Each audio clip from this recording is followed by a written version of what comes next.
Olá, muito bom dia, meu amigo, minha amiga, ligados aqui no canal do Gol. Estamos chegando nesta quinta-feira, dia 2 de outubro de 2025, com mais uma edição do nosso noticiário para manter você muito bem informado de tudo que acontece, do que aconteceu, do que vai acontecer no futebol do Brasil e no mundo. Tivemos uma quarta-feira de muito futebol com polêmica, então não vou perder tempo não. Vou pedir seu like, seu comentário, seu hype, que você se inscreva no canal, compartilhe o canal do Gol e vamos lá já dividir a tela aqui com o gol.com.br. Porque a gente tem que passar pelos nossos destaques e a gente vai comentando aqui aos poucos. Começar com a rodada do Campeonato Brasileiro. Os jogos de ontem. Primeiro começamos com essa goleada da equipe do Palmeiras para cima do Vasco. Um passeio, foi um atropelamento, estava 3-0. Com 25 minutos de jogo já estava resolvida a parada. 2 gols de Flaco Lopes, um gol do Vitor Roque. E agora já são 10 anos sem que o Vasco consiga uma vitória para cima do Palmeiras. Falava isso aqui, o Vasco vinha numa boa fase, tinha 7 partidas de invencibilidade, estava num bom momento se recuperando dentro do Brasileirão, mas encarou justamente seu principal algoz nesse momento, né? A sequência do Palmeiras contra o Vasco é incrível e essa dupla funciona demais, a dupla Flaco Roque que resolveu a parada mais uma vez. Tivemos um empate do Mirassol com o Red Bull Bragantino, isso aqui vai ser importante mais lá para frente, né, para a gente trazer nas consequências do campeonato, mas vamos pela ordem dos jogos. Empate entre Sport e Fluminense na Ilha do Retiro, um jogo que teve uma final de partida muito interessante ali, da metade para diante do segundo tempo. Luciano Acosta fez 1-0 para o Fluminense, Lucas Lima empatou com um belíssimo gol, toquezinho por baixo, muita categoria empatando o jogo. Pênalti para o Fluminense com a ajuda ali do VAR aos 83 minutos, né? Já ali nos minutos finais da partida, o John Kennedy fez 2-1 para o Flu, mas o empate veio nos acréscimos, com 7 minutos de acréscimo, o Luan Cândido fez o 2-2. Desde a chegada do Daniel Paulista, o Sport melhorou, né? Tem conseguido os resultados melhores, tem brigado mais, mas ainda assim a situação é muito complicada na tabela. É pouco provável que o time consiga evitar um rebaixamento. Aqui é o jogo mais polêmico da noite, porque o Internacional ficou no empate em 1-1 com o Corinthians. O Corinthians abriu o placar com o Guinegão no primeiro tempo, chegou a fazer 2-0 com o Andileri, o lance foi anulado pelo VAR, né? Situação que é milimétrico de novo ali, a gente não vai discutir posição de impedimento. O Inter chega a marcar um gol também que é anulado, gol com o Oscar Romero, que é o irmão do Ángel Romero, batendo de fora, mas tinha gente na frente do Hugo e estava em posição regular. A marcação de campo já foi de impedimento, depois o VAR reviu e foi confirmado então a anulação desse gol. E já nos acréscimos sai um lance bem polêmico, em que é dado um pênalti para o Internacional com a ajuda do VAR, né? O Carboneiro empatou o jogo, mas todo esse lance aqui gera uma discussão enorme. A gente vai começar a contar essa história direto com a palavra dos árbitros, dos envolvidos, né? Essa decisão do pênalti, os árbitros do jogo, Rodrigo José Pereira de Lima, que era o árbitro, o VAR com o Gilberto Rodrigues Castro Júnior. Temos aqui o áudio, a CBF liberou, a gente vai colocar a imagem também para mostrar como foi tomada essa decisão. Tem um puxão nas costas, muito sutil. Tá, me dá pela câmera do gol. Essa. Ok. Tira os caras. Temos essa aqui também de gol. Ok. Rodrigo, para lá no meio campo, espera. Não tem, no meu entendimento, não vejo impacto, tá? Volta pela câmera do PGM, ok? É essa. Ok, essa daí. Velocidade real, tá, Giba? Ok, velocidade real, me dá em velocidade real. Toma velocidade real. Ok, tem um puxão, tá? Que estica a camisa e impacta na ação do jogador de vermelho. O jogador tenta a bola, ok, concordam? Pra mim no campo é muito claro que não falta, hein, Gilberto? Oi? Tá, ok. O que é que você vê, Rodrigo? Tá mostrando Aqui, ó. 3 também. 3. Aqui, ó. Disputa natural. Aí, ó. Ok, Aqui, ó. ok. Aguarda só Aqui, ó. mais um pouco. Para. Aqui, ó. O jogador continua em pé, ele já está puxando. Vai. A 3 Vai. mostra bem também. Vai. A 3. Tá, vou dar uma olhada. Essa. Ok. Rodrigo. Eu vou chamar pra revisar, tá? E a 4 grua. Ok, Gilberto. Esse puxar pra mim entendo que impacta, ok? Ok. Cabine concorda com isso? Concordo sim. Por isso que eu lhe chamei. Ok, então. Eu entendo que Fica impacta pegando sim. amarelo. Ok. Tá aí, né? O Gilberto, no primeiro momento, entendeu que o lance era normal, depois foi dado o pênalti. É um lance polêmico, discutível, tem quem entenda que tem ali uma carga. O Kaká está com a mão nas costas do jogador, abre esse espaço para uma interpretação. Na minha visão, né, é um lance que ali não tem uma consequência. Mas aí vai de um lado para o outro. O Corinthians ficou bastante incomodado e até o presidente do Corinthians foi falar antes da coletiva do Dorival Júnior e os dois reclamaram bastante dessa marcação. Na minha opinião, o segundo gol, mesma linha, era contra nós. Agora tem esse pênalti de última hora que ninguém empurrou ninguém. Dá para ver no que foi colocado pela imprensa, todo mundo está vendo que não existiu nada. Então, o que nós queremos é o seguinte, é seriedade para apitar os jogos do Corinthians. Todo jogo tem uma polêmica e sempre contra o Corinthians. Nós não queremos tirar proveito de nada e de ninguém. Nós somos a equipe com 14 decisões desfavoráveis do VAR.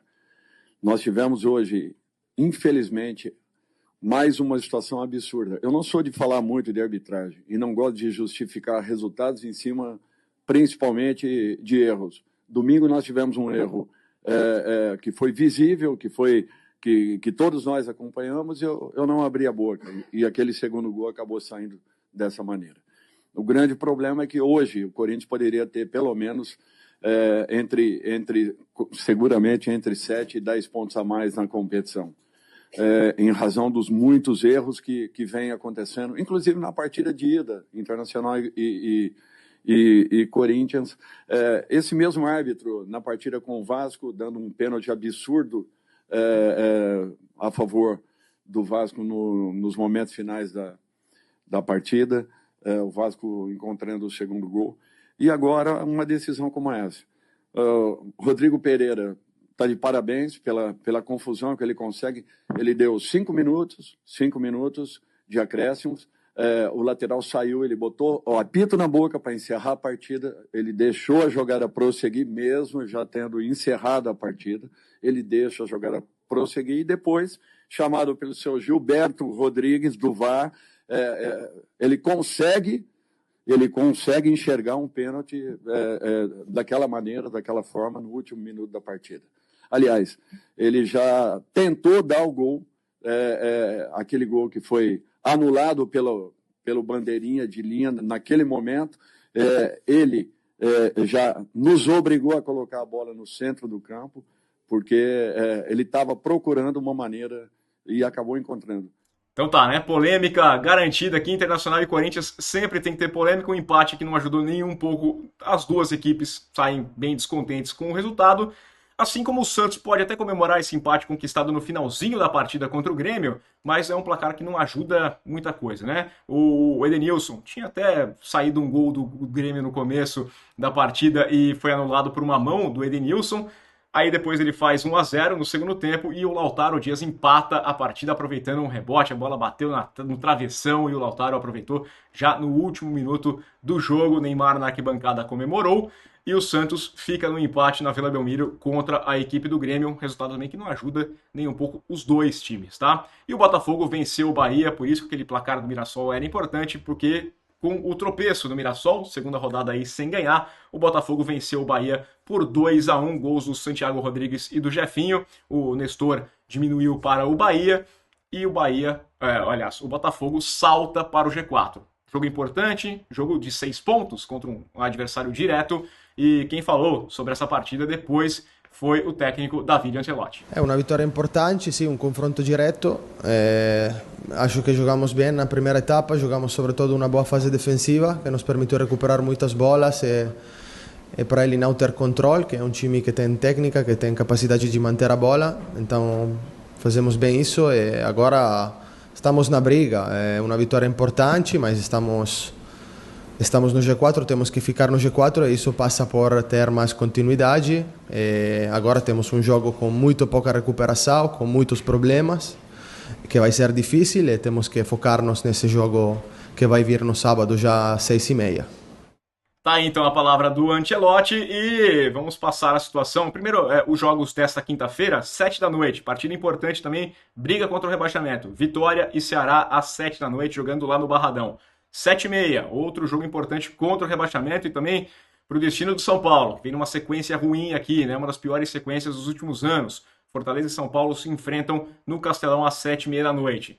8h30 da noite, duelo da parte de cima da tabela, Flamengo e Cruzeiro jogando no Maracanã. Flamengo lidera com 54 pontos, o Palmeiras 52 pontos e agora o mesmo número de jogos, né? O Flamengo fará uma partida a mais essa noite. Cruzeiro tem 50 pontos, um jogo a mais já do que os rivais, mas quer entrar nessa briga, quer ficar ali no bolo. Botafogo com 43 pontos, levando vantagem sobre o Mirassol, e o Bahia agora perde esse jogo de 6 pontos, fica fora do G4. Lá embaixo, o Sport tem 15 pontos apenas. Difícil situação, é a lanterna. Fortaleza joga hoje, 21 pontos. Vitória joga hoje, 22 pontos. Juventude já jogou, 23 pontos. E aí, Santos com 28, Inter com 29, Atlético 29, Corinthians com 30, Vasco com 30. Tá todo mundo aqui ainda ameaçado pelo fantasma do rebaixamento, tá? Então a gente vai falar mais amanhã sobre a repercussão, né, do que acontecer nas partidas desta noite, e tudo você confere em ogol.com.br. Mas temos mais notícias aqui envolvendo o futebol brasileiro, porque ontem tivemos convocação da seleção brasileira com o Ancelotti chamando o trio do Real Madrid, formado pelo Éder Militão, pelo Rodrigo e pelo Vini Júnior, né? Os dois, o Rodrigo e o Vini Júnior, sendo convocados aqui pelo Ancelotti. Não vinha acontecendo, trabalharam juntos, né? O Éder Militão também. Agora foram chamados. O Ederson, goleiro hoje do Fenerbahçe, ex-Manchester City, foi chamado. Bento e Hugo Souza. O Alisson ficou de fora, teve uma lesão no jogo do Liverpool, não foi chamado, né? Então tem a volta do Hugo Souza e o Bento do Al Nassr sendo chamado também. Destaque para o Carlos Augusto voltando a ser convocado, jogador da Inter de Milão, e o Lucas Beraldo do PSG, assim como dois nomes do Wolverhampton, né? O André e o João Gomes. O Wolverhampton que não vem bem na Premier League, mas os jogadores foram convocados, assim como temos a chamada também do Igor Jesus, jogador do Nottingham Forest. A lista completa você confere em ogol.com.br. Ontem foi dia de mudança do calendário do futebol brasileiro. Tá bem acelerado porque o noticiário é bem grande, a gente tem muita coisa para falar, né? É difícil passar tudo o que vai acontecer, mas diminuiu o número de datas para campeonatos estaduais de 16 para apenas 11, e eles vão acontecer com o Campeonato Brasileiro já em andamento, né? Os estaduais têm data de 11 de janeiro para começar. O Campeonato Brasileiro começa no dia 28. Dia 24 deve acontecer a Supercopa. Supercopa vai dar o pontapé inicial na temporada do futebol brasileiro, ainda sem local definido. Dia 28 começa o Campeonato Brasileiro e aí vai ter duas datas. São 4 rodadas do Brasileirão que vão acontecer concomitantemente com os campeonatos estaduais, tá? Como vai ser a fórmula de disputa, a gente não sabe ao certo ainda vai ter a apresentação de cada uma das federações, mas diminui o campeonato estadual. Estadual acaba já em março começa a Série B, começa a Série C, começa a Série D. Série C vai ter um aumento gradual do número de times, vai de 20 para 28 até 2028. Série D já passa a contar no próximo ano com 96 equipes em disputa, tá? O jogo que vai encerrar o calendário do futebol brasileiro será a final da Copa do Brasil, que vai ser em sede única. A Copa do Brasil pula de 92 times para 126. As primeiras fases envolvendo times menores ranqueados. Quem está na Série A do Brasileirão já garante vaga direta na Copa do Brasil e vai entrar na quinta fase. As primeiras 4 fases, jogo único. Depois da quinta fase em diante até a semifinal, partidas de ida e volta. E aí temos a decisão em jogo único, fechando o calendário brasileiro. A ideia da CBF é diminuir o número de jogos das equipes lá de cima, né, da elite, e aumentar o número de jogos das equipes menores, para dar um calendário ao longo do ano. Vai ter campeonato regional, com a Copa do Nordeste, a Copa Verde, que vai ter 2 conferências, né? Vai ter a conferência do Centro-Oeste e a Conferência Norte. E teremos uma invenção aqui da Rio, aliás, não é Rio São Paulo, né? A Copa Sul-Sudeste, que vai envolver ali Rio Grande do Sul, Paraná e Santa Catarina, 2 times de cada uma das confederações. São Paulo, Minas Gerais e Rio de Janeiro, também 2 times. Essas Copas regionais não vão ter envolvimento de quem estiver em competições da Conmebol Vamos ver como é que vai funcionar, tá? Mas estou curioso, todos os detalhes você confere também em ugol.com.br. Mas, vamos fechar aqui, porque ficou grande já esse vídeo, mas tem muita coisa para falar. Tivemos o complemento da segunda rodada da Liga dos Campeões. Destaque aqui para a goleada do Newcastle sobre o Saint-Gilloise. O empate do Manchester City contra o Mônaco em 2-2. O City teve 2 gols do Haaland, né? E temos os números aqui do Haaland. Eu vou colocar aqui porque o Haaland tá espetacular. Olha os últimos jogos do Haaland. Ele vinha de 5 gols e 2 assistências pela seleção da Noruega. E os últimos jogos aqui, 2 gols, gol, 2 gols de assistência, 2 gols ontem contra o Mônaco. Mas não adiantou, porque ficou no empate em 2-2, né? Finalzinho ali do jogo, o Dyer fez de pênalti. Tivemos essa aqui, ó, essa vitória de virada do PSG sobre o Barcelona, jogando lá na Catalunha, jogando lá em Barcelona, uma virada aos 90 minutos, aos 45 do segundo tempo. E tivemos também a goleada do Borussia Dortmund 4-1 para cima do Atlético Bilbao. O Napoli venceu o Sporting por 2-1, Juventus empatou com o Villarreal em 2-2, mais um bom jogo envolvendo a Juventus. E o Arsenal venceu o Olympiacos por 2-0. Situação deste momento, temos aqui os times que estão com 100% de aproveitamento. Vai do Bayern de Munique, Real Madrid, PSG, Inter, Arsenal e o Karabag. Tá? O Karabag está aí, venceu o Copenhague ontem e é um dos times que está com 100% de aproveitamento na Liga dos Campeões. É isso, pessoal. Ficamos por aqui. O vídeo um pouquinho mais longo hoje, mas tinha polêmica para falar. A gente volta amanhã com todas as informações aqui no YouTube do Gol. Confira tudo em tempo real em ugol.com.br. E aquele abraço.